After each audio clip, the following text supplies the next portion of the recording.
High students, আজকে আমরা যে চ্যাপ্টারটা পড়তে চলেছি সেটা হলো আর্টিকেল। এর আগে আমরা আর্টিকেল পড়েছি, সেই চ্যাপ্টার এর কন্টিনিউয়েশন রাখবো আজকে আমরা এই ভিডিওতে। চলো আজকের ক্লাস স্টার্ট করা যাক।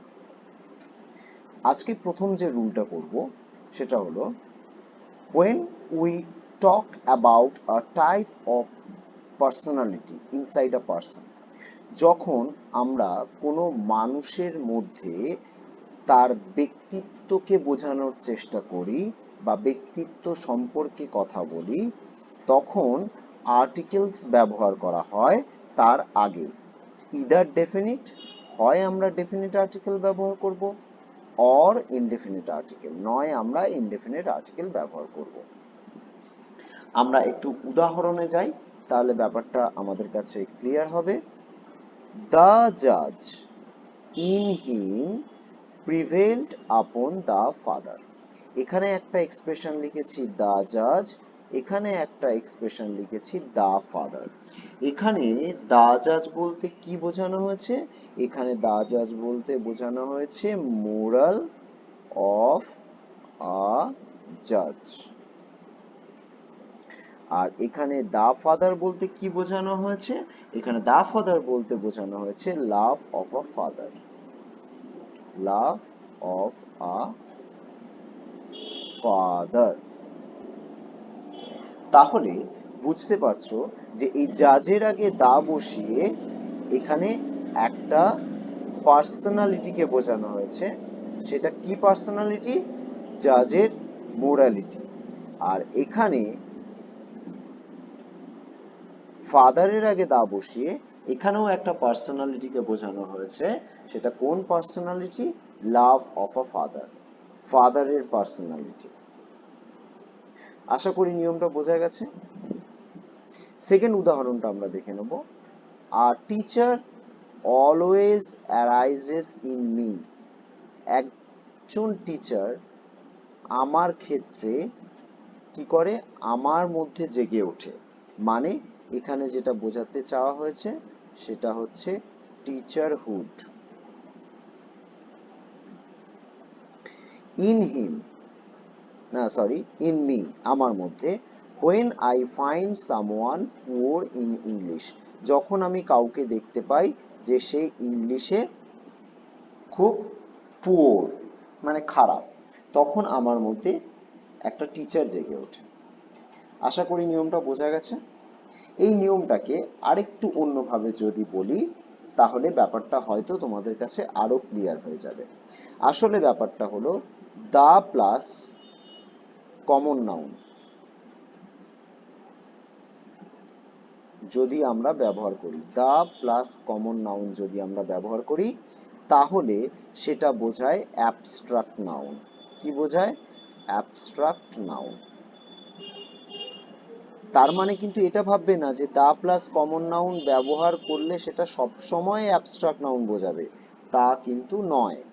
ক্ষেত্র বিশেষে দা প্লাস কমন নাউন এই এক্সপ্রেশনটা লিখলে আমরা অ্যাবস্ট্রাক্ট নাউন বোঝাবো। একটু এই যে নিয়মটা বললাম সেই অনুযায়ী দেখি।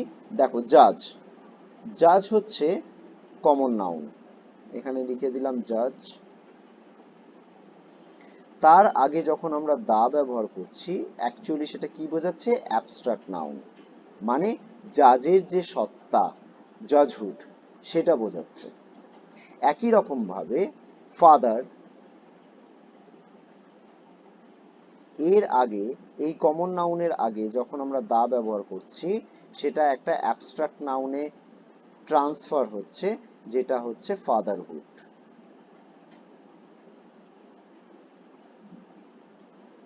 এই প্রসঙ্গে বলে রাখি অ্যাবস্ট্রাক্ট নাউন কাকে বলে? যে নাউনগুলো আমরা টাচ করতে পারি না, সি দেখতে পাই না, টাচ করতে পারি না, শুধুমাত্র কি করতে পারি? ফিল করতে পারি, সেগুলো হচ্ছে অ্যাবস্ট্রাক্ট নাউন। যেমন এখানে ফাদারহুড, যেমন এখানে টিচারহুড, ঠিক আছে? এগুলো সবই হচ্ছে অ্যাবস্ট্রাক্ট নাউন। তাহলে আশা করি প্রথম নিয়মটা প্রত্যেকের কাছে ক্লিয়ার। এবার আমরা চলে যাব সেকেন্ড নিয়মে। When institutions like schools, colleges, temples, banks, etc. are used with their primary purpose, we don't use the। যখন এই স্কুল, কলেজ, টেম্পলস, মন্দির, ব্যাংকস এই ধরনের ইনস্টিটিউশনস গুলো প্রাইমারি পারপাসে ব্যবহার করা হবে, তখন আমরা তার আগে দা ব্যবহার করব না। But when they are used for any secondary purpose, কিন্তু যখন তারা কোনো সেকেন্ডারি পারপাসের ক্ষেত্রে ব্যবহার করা হবে, we use the, তখন আমরা দা ব্যবহার করব। এই প্রসঙ্গে আগে আমরা একটুখানি দেখে নিই যে প্রাইমারি পারপাস আর সেকেন্ডারি পারপাসটা কি। ধরে নিই একটা ইনস্টিটিউশনের নাম স্কুল। তাহলে স্কুলে আমাদের প্রাইমারি পারপাস হচ্ছে পড়াশোনা করা, ঠিক আছে, পড়াশোনা করতে যাওয়া। আমরা ওখানে কি করতে যাই? পড়াশোনা করতে যাই, এটা প্রাইমারি পারপাস। আর স্কুলের সেকেন্ডারি পারপাস কি? ধরো আমি স্কুলে কারোর সঙ্গে মিট করতে গেলাম, দেখা করতে গেলাম, কিংবা একজন গার্জেন তার স্টুডেন্টের টিচারের সঙ্গে মিট করতে গেলেন, সেই মিট করতে গেলেন, ঠিক আছে, বা একজন স্টুডেন্টকে আনতে গেলেন, ঠিক আছে, একজন পেরেন্ট তার চাইল্ডকে আনতে গেলেন। তাহলে এই চাইল্ডকে আনতে যাওয়া কিংবা টিচারের সঙ্গে মিট করতে যাওয়া, এগুলো কোনোভাবেই ওই গার্জিয়ানের জন্য প্রাইমারি পারপাস নয়, সেকেন্ডারি পারপাস। আর স্টুডেন্ট যখন পড়তে যাচ্ছে স্কুলে, তখন সেটা প্রাইমারি পারপাস। আশা করি প্রাইমারি পারপাস কি আর সেকেন্ডারি পারপাস কি বোঝাতে পারলাম। একটু পরের শব্দগুলোর ক্ষেত্রেও, কলেজ, টেম্পল, ব্যাংকস এগুলোর ক্ষেত্রেও আমরা একটু প্রাইমারি পারপাস বা সেকেন্ডারি পারপাস কি একটু দেখে নিই। কলেজে প্রাইমারি পারপাস হচ্ছে পড়তে যাওয়া, পড়াশোনা করতে যাওয়া। এখানে রিডের থেকে স্টাডি বলাটা বেটার, যেহেতু কলেজ। তাহলে স্টাডি করতে যাওয়া, বাদ বাকি যে কোনো পারপাসে কলেজে যাওয়া হচ্ছে সেকেন্ডারি পারপাস। এই যে যেমন এখানে লিখেছি মিট, কারোর সঙ্গে সাক্ষাৎ করতে যাওয়া। টেম্পলস এর ক্ষেত্রে কি? টেম্পলের প্রাইমারি পারপাস হচ্ছে কি করতে যাওয়া? ওয়ার্শিপ, পুজো করতে যাওয়া। বাদবাকি যে কোনো কাজের জন্য যাওয়া, সেটা হবে সেকেন্ডারি পারপাস। ব্যাংক, ব্যাংকের প্রাইমারি পারপাস কি? ব্যাংকের প্রাইমারি পারপাস হচ্ছে টাকা সাবমিট করা অথবা উইথড্র করা, এটা হচ্ছে ব্যাংকের প্রাইমারি পারপাস। এগুলো বাদ দিয়ে যে কোনো পারপাস হচ্ছে সেকেন্ডারি পারপাস। যেমন আমরা ড্রাফট করতে ব্যাংকে যাই, ধরো আমি ম্যানেজারের সঙ্গে মিট করতে গেলাম, তাহলে এগুলো হচ্ছে সেকেন্ডারি পারপাস। তাহলে উপরে এই রুলে যে কটা ইনস্টিটিউশনের নাম দেওয়া আছে, আশা করি বোঝাতে পারলাম সেই ইনস্টিটিউশনস গুলোর প্রাইমারি পারপাস কি আর সেকেন্ডারি পারপাস কি। তাহলে রুলটা আরেকবার রিওয়াইন্ড করে নিই। এই সমস্ত ইনস্টিটিউশনস গুলো যদি প্রাইমারি পারপাসে ব্যবহার করা হয়, তখন তাদের ক্ষেত্রে দা ব্যবহার করা হয় না। আর যদি সেকেন্ডারি পারপাসে ব্যবহার করা হয়, তাহলে তাদের ক্ষেত্রে আমরা দা ব্যবহার করি। একটু উদাহরণ দেখে নিই, তাহলে ব্যাপারটা ক্লিয়ার হয়ে যাবে। Children should go to school regularly, এখানে বাচ্চারা স্কুলে যাচ্ছে, তাহলে বাচ্চাদের স্কুলে যাওয়ার কথা বলা হয়েছে, তাহলে অবভিয়াসলি এটা প্রাইমারি পারপাস, কারণ বাচ্চারা স্কুলে কি করতে যাবে? পড়াশোনা করতেই যাবে। সেই জন্য স্কুলের আগে দেখো আমরা কিন্তু দা ব্যবহার করিনি। রাদার 2 নম্বর উদাহরণে, I went to meet my uncle to the school, আমার যে স্কুলে যাওয়াটা সেটা সেকেন্ডারি পারপাস। কেন? আমি স্কুলে পড়াশোনা করতে যাচ্ছি না, আমি স্কুলে যাচ্ছি কি করতে? আমার আঙ্কেলের সাথে মিট করতে। সেই জন্য এটা হয়ে গেল সেকেন্ডারি পারপাস। সেই জন্য স্কুলের আগে আমি কি ব্যবহার করেছি? দেখো, দা ব্যবহার করেছি।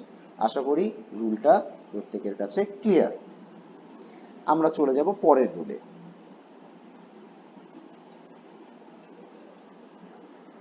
We don't use article before the abstract nouns.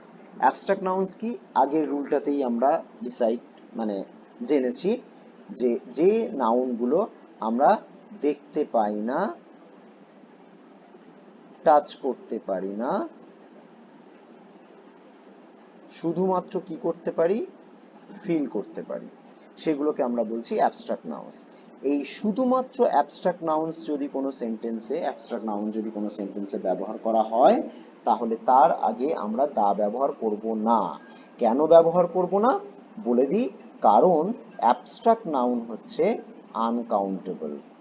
Abstract noun যেহেতু এটার কোনো জেনুইন ফিগার আউট নেই, সেই জন্য এটা হচ্ছে আনকাউন্টেবল। আর এটা আনকাউন্টেবল বলে, আচ্ছা এই পয়েন্টটাতে একটু পরে আসছি, এটা খেয়াল রাখবে, অ্যাবস্ট্রাক্ট নাউন হলো আনকাউন্টেবল। হ্যাঁ, যেটা বলছিলাম যে আমরা অ্যাবস্ট্রাক্ট নাউনের আগে দা ব্যবহার করি না। এক্সাম্পল দেখি, সেলফ ডিগনিটি ইজ স্পেসাস।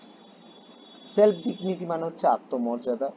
এই আত্মমর্যাদা আমরা না চোখে দেখতে পাই, না টাচ করতে পারি, শুধুমাত্র ফিল করতে পারি। তাহলে এটা অ্যাবস্ট্রাক্ট নাউন। এই অ্যাবস্ট্রাক্ট নাউনের আগে আমরা দা বসাবো না। ঠিক আছে, এবার যে পয়েন্টটা ডিসকাস করছিলাম সেটাতে ফিরে আসি। যেটা মনে রাখতে বলেছিলাম, অ্যাবস্ট্রাক্ট নাউন হচ্ছে আনকাউন্টেবল, গোনা যায় না। আর যে নাউন গোনা যায় না সেটা সব সময় হয় সিঙ্গুলার। তাহলে এই ক্ষেত্রে আরেকটা বিষয় মনে রাখবে, যখন অ্যাবস্ট্রাক্ট নাউনের আগে আমরা দা বসাচ্ছি না, এটা তো আর্টিকেলের রুল গেল, সেটা সব সময় আমরা সিঙ্গুলার হিসেবে কাউন্ট করব, আর তার ভার্ব হবে সিঙ্গুলার। দেখো এখানে ইজ বসিয়েছি। Honesty is the best policy, খুব পপুলার সেন্টেন্স, ছোটবেলা থেকে পড়ে পড়ে বড় হয়ে এসেছি, প্রায় মুখস্থ হয়ে গেছে, প্রায় বলবো কেন, পুরোই মুখস্থ হয়ে গেছে। সততাই হলো শ্রেষ্ঠ উপায়। তাহলে অনেস্টি হচ্ছে অ্যাবস্ট্রাক্ট নাউন, তার জন্য এর আগে দা ব্যবহার করিনি। আর অনেস্টি যেহেতু আনকাউন্টেবল নাউন, সিঙ্গুলার, সেই হেতু আমরা তারপরে ইজ ব্যবহার করেছি। তবে এই রুলটার একটা ব্যতিক্রম আছে। ব্যতিক্রম বলবো না, সাব রুল বলবো। সেটা কি, যদি এই অ্যাবস্ট্রাক্ট নাউন কি হয়, অ্যাবস্ট্রাক্ট নাউনের পর অফ বসে, ঠিক আছে, দিয়ে সেই অ্যাবস্ট্রাক্ট নাউনটাকে যদি স্পেসিফাই করা হয়, মানে নির্দিষ্ট করে বুঝিয়ে দেওয়া হয়, তবে কিন্তু অবভিয়াসলি আমরা দা ব্যবহার করব। যেমন উদাহরণে আসি, the honesty of the boy impressed me a lot.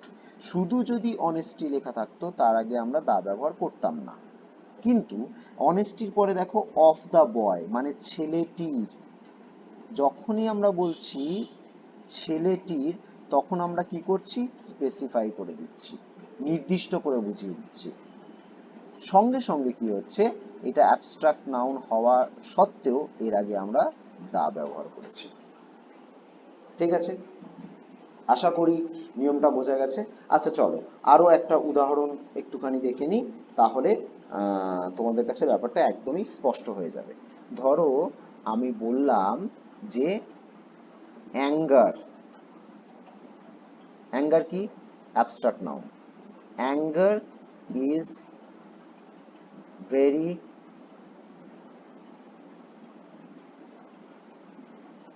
anger is very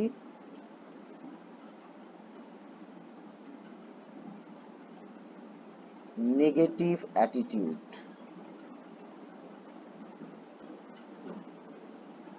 anger হলো একটা নেগেটিভ অ্যাটিটিউড।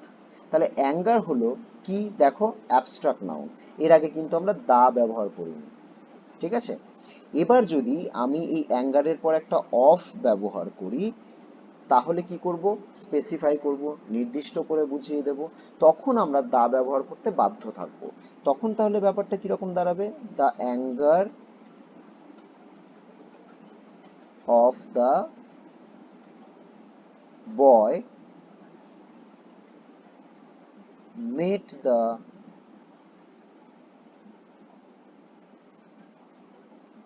situation difficult.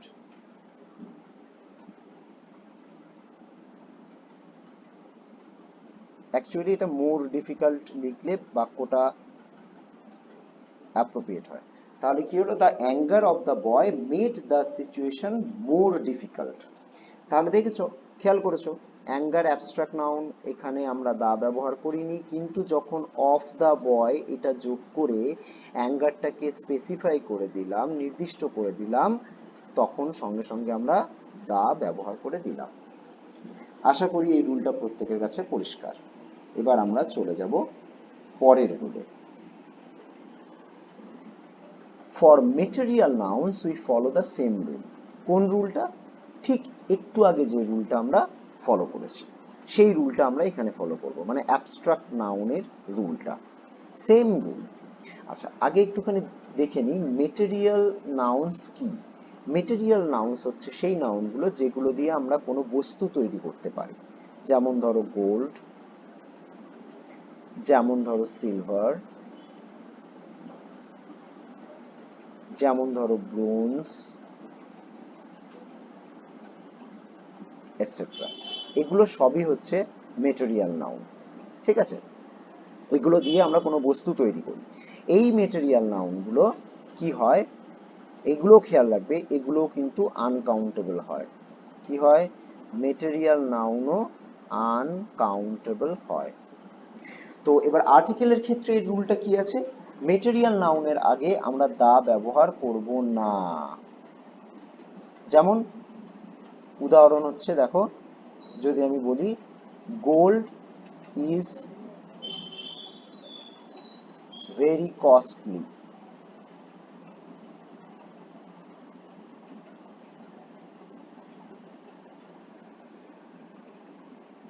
তাহলে দেখো এই গোল্ডের আগে, গোল্ড যেহেতু একটা মেটেরিয়াল নাউন, তার আগে আমি দা ব্যবহার করিনি।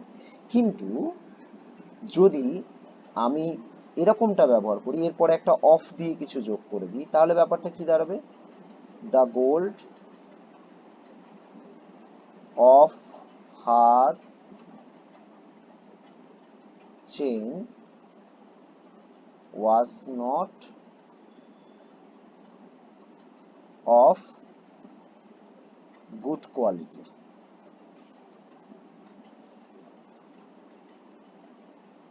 Good quality.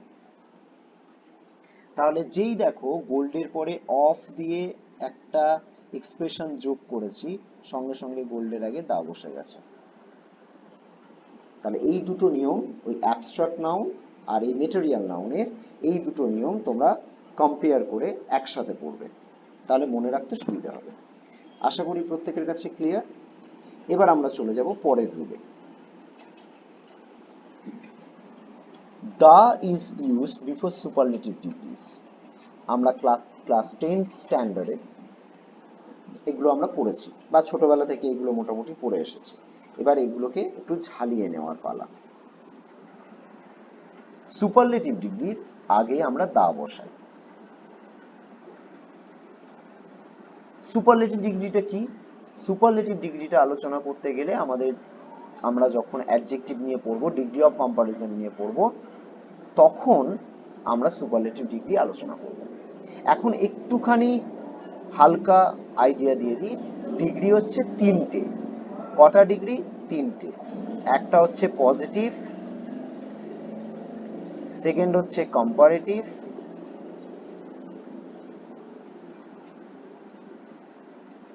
আর 3 নম্বর ডিগ্রি হচ্ছে সুপারলেটিভ। সুপারলেটিভ পরিষ্কার? তো দেখো, এই যে সুপারলেটিভ ডিগ্রি, এই যে সুপারলেটিভ ডিগ্রিটা আমরা ব্যবহার করছি, তার আগে আমরা দা ব্যবহার করব। যেমন এক্সাম্পল দেখো, হি is the tallest boy in the class. এখানে সুপারলেটিভ ডিগ্রি কোনটা? টলেস্ট। তাহলে টলেস্টের পজিটিভ ডিগ্রিটা কি? টল। কম্পারেটিভ ডিগ্রিটা হচ্ছে টলার, ছোট করে লিখছি, জায়গা নেই। আর সুপারলেটিভ ডিগ্রিটা হচ্ছে টলেস্ট। তাহলে সুপারলেটিভ ডিগ্রির আগে আমরা দা ব্যবহার করেছি। সে ক্লাসের মধ্যে সব থেকে লম্বা ছেলে। আরো একটা উদাহরণ লিখেছি, দেখো, Asia is the largest continent in the world. Largest হচ্ছে সুপারলেটিভ ডিগ্রি, এর পজিটিভ ডিগ্রি কি? লার্জ। কম্পারেটিভ হচ্ছে লার্জার, আর সুপারলেটিভ হচ্ছে লার্জেস্ট। ওকে, এইবার দেখো, এই যে লার্জ, লার্জার, লার্জেস্ট, এটা সুপারলেটিভ ডিগ্রি বলে এর আগে আমরা কি ব্যবহার করেছি, দা ব্যবহার করেছি। এবার যেটা ইম্পর্টেন্ট বিষয় সেটা তোমরা মন দিয়ে শুনবে এবং খেয়াল রাখবে। মোস্ট অফ দ্য স্টুডেন্টসের একটা প্রবলেম হয় যে যেই সুপারলেটিভ ডিগ্রি দেখলো তার আগে দা বসাতে শুরু করে দিল। অ্যাকচুয়ালি বিষয়টা কিন্তু তা নয়। যে কোনো জায়গাতেই সুপারলেটিভ ডিগ্রির আগে দা বসবে না। তাহলে কন্ডিশনটা কি? কখন সুপারলেটিভ ডিগ্রির আগে দা বসবে? যখন সুপারলেটিভ ডিগ্রিটা কোনো একটা নাউনের পজিশনকে ডিফাইন করবে। এটা ভীষণ ইম্পর্টেন্ট একটা ফ্যাক্ট, খেয়াল রাখবে। সুপারলেটিভ ডিগ্রি যখন নাউনের একটা পজিশনকে ডিফাইন করবে তবেই ঠিক তার আগে আমরা দা ব্যবহার করব, আদারওয়াইজ নয়। যেমন দেখো, হি is the tallest boy in the class, তাহলে ক্লাসের মধ্যে ছেলেটি সব থেকে লম্বা হওয়ার পজিশনটাকে ডিফাইন করছে। দ্বিতীয় সেন্টেন্সে পুরো পৃথিবীতে এশিয়ার সব থেকে বড় কন্টিনেন্ট হওয়ার পজিশন ডিফাইন করছে। সেই জন্য রেসপেক্টিভলি এদের আগে আমরা দা ব্যবহার করেছি। আদারওয়াইজ সুপারলেটিভ ডিগ্রির আগে কিন্তু আমরা দা ব্যবহার করব না। এবার যেটা আমরা আলোচনা করব সেটা ভীষণ ইম্পর্টেন্ট। কিন্তু for comparative degree we also use the, আমরা কম্পারেটিভ ডিগ্রির ক্ষেত্রেও কিন্তু দা ব্যবহার করি। এরকমটা নয় যে সুপারলেটিভ ডিগ্রি থাকলে এবং পজিশন বোঝালেই তবে তার আগে দা ব্যবহার করব, কম্পারেটিভ ডিগ্রির আগে দা ব্যবহার করব না, এরকমটা কিন্তু নয়। কম্পারেটিভ ডিগ্রির আগেও আমরা দা ব্যবহার করতে পারি, তবে অবভিয়াসলি তার কন্ডিশন আছে। কি কন্ডিশন? সেই কন্ডিশনটাই বা সেই দুটো কন্ডিশনই আমরা এখন আলোচনা করব। প্রথম condition, directly or inversely proportional to each other, যখন দুটো ঘটনা সমানুপাতে কিংবা ব্যস্তানুপাতে, আশা করি প্রত্যেকের জানা আছে সমানুপাত কি ব্যস্তানুপাত কি। যদি দুটো ঘটনা সমানুপাতে বা ব্যস্তানুপাতে পরিবর্তন হতে থাকে তবে সেক্ষেত্রে আমরা কম্পারেটিভ ডিগ্রির আগেও দা ব্যবহার করব। একটা উদাহরণ দিয়ে বোঝাই, যে উদাহরণটা এখানে লেখা আছে, তাহলে তোমাদের কাছে ব্যাপারটা ক্লিয়ার হবে। The more you read the better you know. দেখো, এখানে একটা কম্পারেটিভ ডিগ্রি রয়েছে মোর, আর এখানে একটা কম্পারেটিভ ডিগ্রি রয়েছে বেটার। এবার বিষয়টা কি দাঁড়াচ্ছে দেখো, যত তুমি পড়বে মানে যত বেশি পড়বে তত বেশি তুমি জানবে। তাহলে এই যে প্রপোর্শনটা রয়েছে এটা কি প্রপোর্শন? এটা হচ্ছে ডিরেক্ট প্রপোর্শন। একটা বাড়লে আর একটা বাড়ছে। বই পড়া বাড়ানোর সাথে সাথে তোমার নলেজও বাড়ছে। সেখানে মোরের আগে আমরা দা ব্যবহার করেছি, বেটারের আগেও আমরা দা ব্যবহার করেছি। আবার এরকমটাও হতে পারে কখনো কখনো একটা বাড়লে একটা কমলো কিংবা একটা কমলে একটা বাড়লো, সেক্ষেত্রেও আমরা মোর ব্যবহার করব। যেমন ধরো, আমি যদি বলি আমরা যত উঁচুতে উঠি টেম্পারেচার তত নিচের দিকে নামে, তাহলে এই যে প্রপোর্শনটা রয়েছে এই প্রপোর্শনটা কি প্রপোর্শন? Inverse proportion, right? তাহলে সেক্ষেত্রে আমাদের সেন্টেন্সটা কিরকম হয়ে দাঁড়াবে দেখি একটু। The higher we go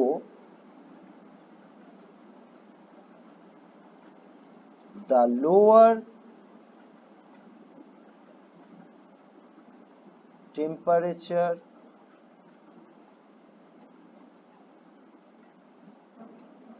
we get.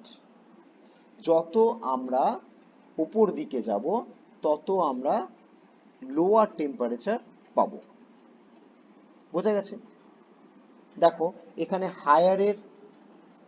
Higher হলো কম্পারেটিভ ডিগ্রি, তার আগে আমি দা ব্যবহার করেছি। এখানে লোয়ার হলো কম্পারেটিভ ডিগ্রি, তার আগে আমরা দা ব্যবহার করেছি। আশা করি এই ফ্যাক্টরটা প্রত্যেকের কাছে ক্লিয়ার। একটা কন্ডিশন, যে কন্ডিশন, দুটো কন্ডিশন আছে কম্পারেটিভ ডিগ্রির আগে দা ব্যবহার করার, তার মধ্যে একটা কন্ডিশন আশা করি তোমাদের কাছে ক্লিয়ার। এবার আমরা চলে যাব সেকেন্ড কন্ডিশনে।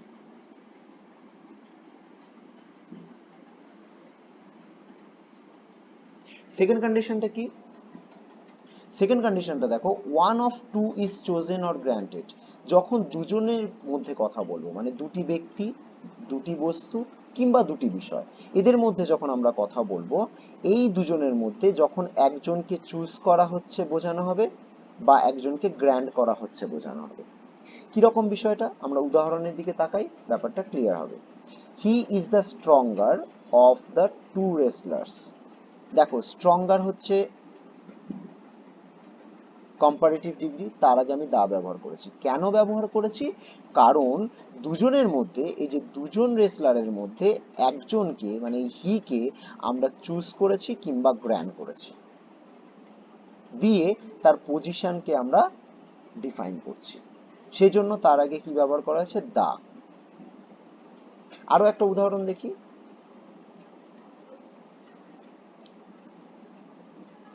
রবি ইজ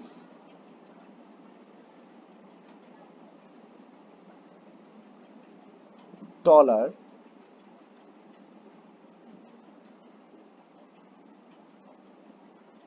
between two friends.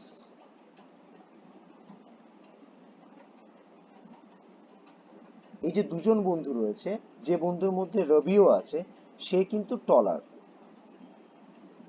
তাহলে দুজন বন্ধুর মধ্যে রবির পজিশনটাকে আমরা বোঝানোর চেষ্টা করছি, যেটা নাকি আমরা কি করেছি? চুজ করেছি বা গ্র্যান্ট করেছি। এটা গ্র্যান্ট করেছি যে রবি টলার, সেই জন্য টলার কম্পারেটিভ ডিগ্রি হওয়া সত্ত্বেও তার আগে, ও সরি, এখানে আমি দাটা লিখিনি, Rabi is the taller between two friends. আশা করি বোঝা গেছে। এবার তোমাদের জন্য যেটা ইম্পর্টেন্ট ফ্যাক্টর, যেটা আমি বলতে যাচ্ছি এখন, সেটা ভালো করে মন দিয়ে শুনবে।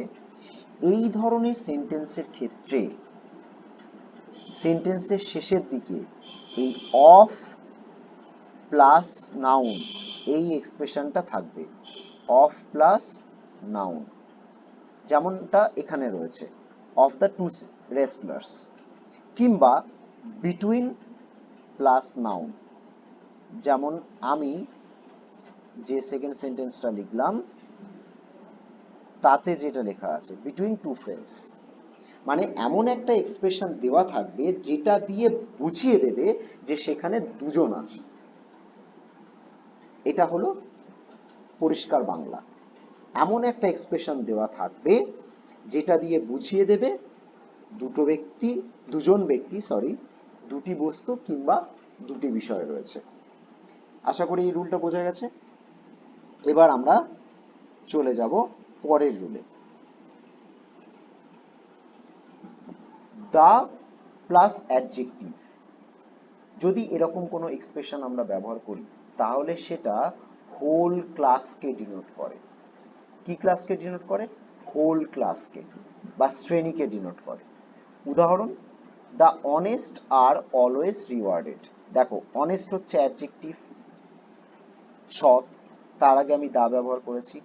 যেই দায়ের সাথে আমি একটা অ্যাডজেক্টিভ ব্যবহার করেছি অনেস্ট, সঙ্গে সঙ্গে সেটা রেফার করছে পুরো অনেস্ট ক্লাসটাকে, মানে সৎ মানুষের শ্রেণীটাকে। বোঝা গেছে?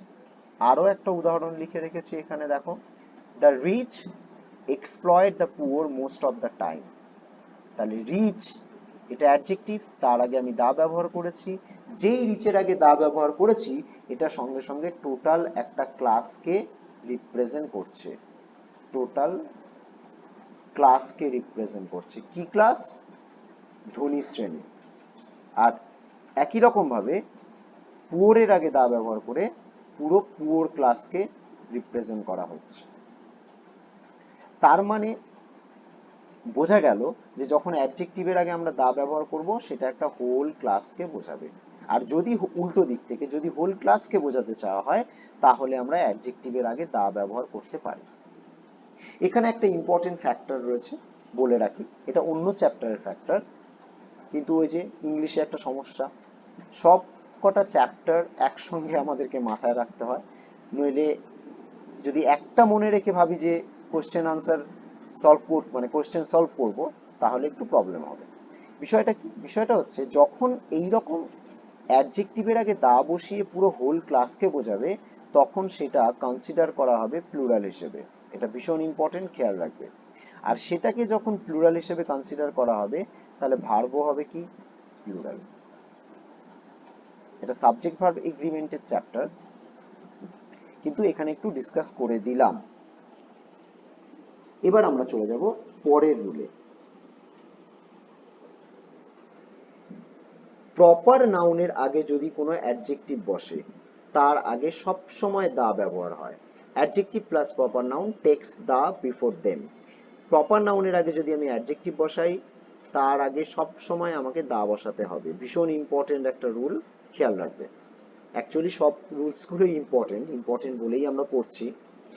দ্য গ্রেট অশোকা ডিসাইডেড, দেখো অশোকা হচ্ছে প্রপার নাউন, একজন রাজার নাম, মানুষের নাম, তার আগে কিন্তু আমরা দা ব্যবহার করব না। কিন্তু যখনই অশোকার আগে গ্রেট কথাটা ব্যবহার করছি, সঙ্গে সঙ্গে আমাকে কি করতে হচ্ছে, দা ব্যবহার করতে হচ্ছে, কারণ এটা প্রপার নাউন, এটা হলো অ্যাডজেক্টিভ। তাহলে সেন্টেন্সটায় ফিরে আসি, কি বলছিল, সেন্টেন্সটা কি বলা হচ্ছিল, the great Ashoka decided to stop war seeing the bloodshed of the Kalinga war.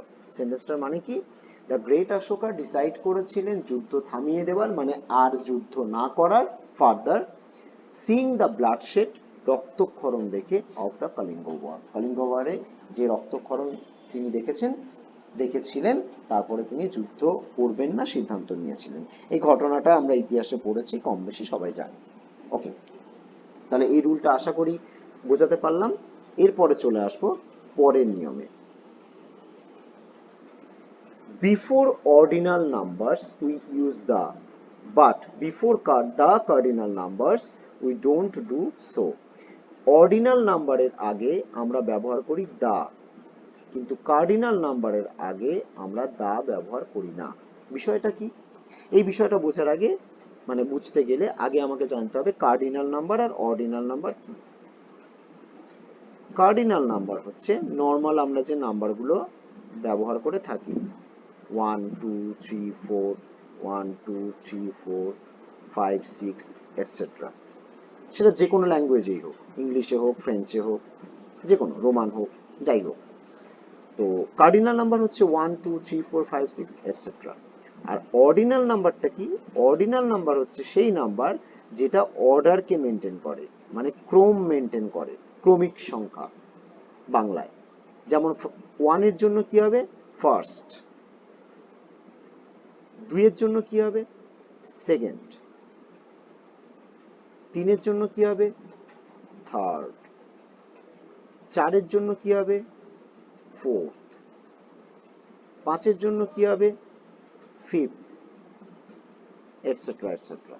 তাহলে যখনই আমরা অর্ডিনাল নাম্বারের কথা বলবো, তখন তার আগে আমরা কি ব্যবহার করব, দা ব্যবহার করব। তবে এক্ষেত্রে মাথায় রাখবে, যদি একমাত্র পজিশনকে রেফার করে, এখানেও সেই একই কন্ডিশন আমরা রাখবো, যদি একমাত্র পজিশন বোঝায় তবেই কিন্তু অর্ডিনাল নাম্বারসের আগে দা বসাবো, আদারওয়াইজ নয়। আর কার্ডিনাল নাম্বারের আগে দা বসাবো, একদমই বসাবো না।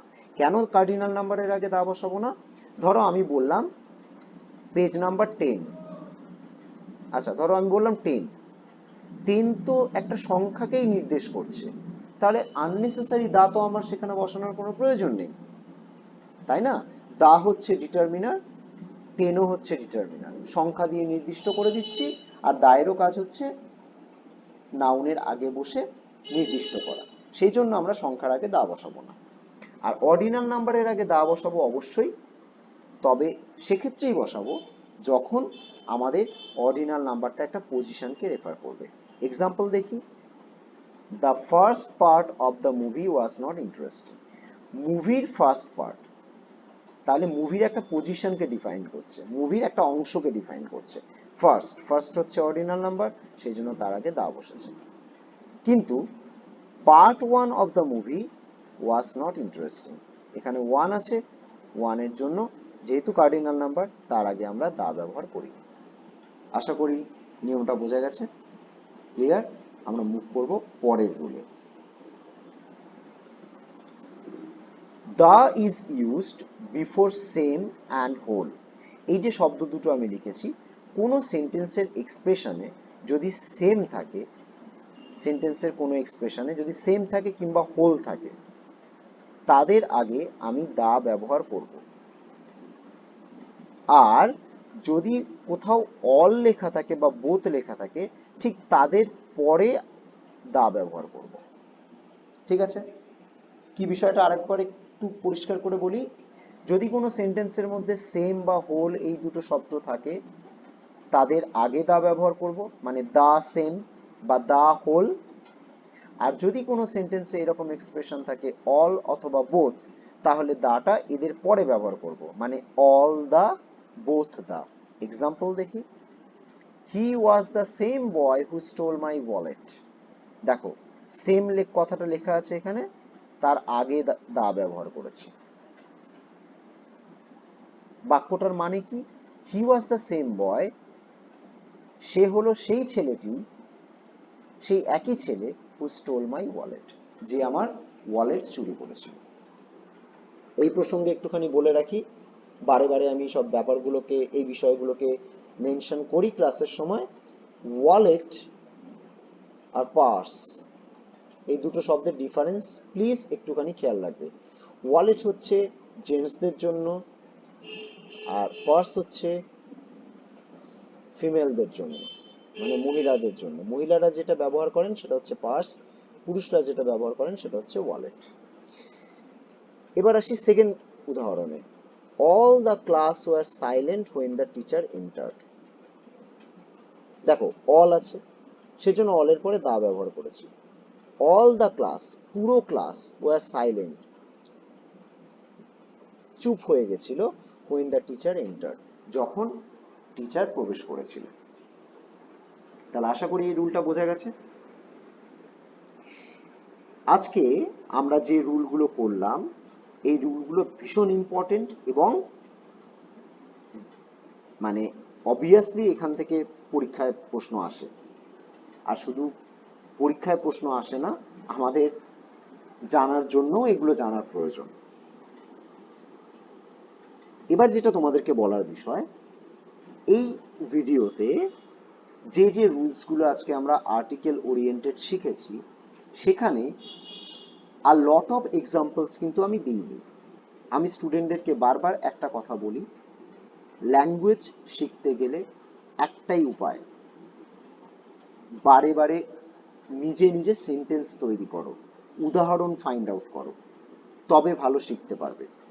তো এই ভিডিওতে যে সমস্ত রুলসগুলো করেছি, যে এক্সাম্পলসগুলো বাকি গেছে, যেমন দেখো লাস্ট রুলে আমরা সেম দিয়ে সেন্টেন্স করেছি, অল দিয়ে সেন্টেন্স করেছি, কিন্তু হোল বাকি গেছে, বোথ বাকি গেছে। এই রকম যে পয়েন্টগুলো বাকি গেছে, সেই পয়েন্ট ওরিয়েন্টেড সেন্টেন্স প্লিজ তোমরা বাড়িতে তৈরি করো, খাতায় দরকার হয় লেখো, বারবার মুখে বলো। দেখবে এই রুলগুলো কত সহজ হয়ে ধরা দিচ্ছে তোমার কাছে।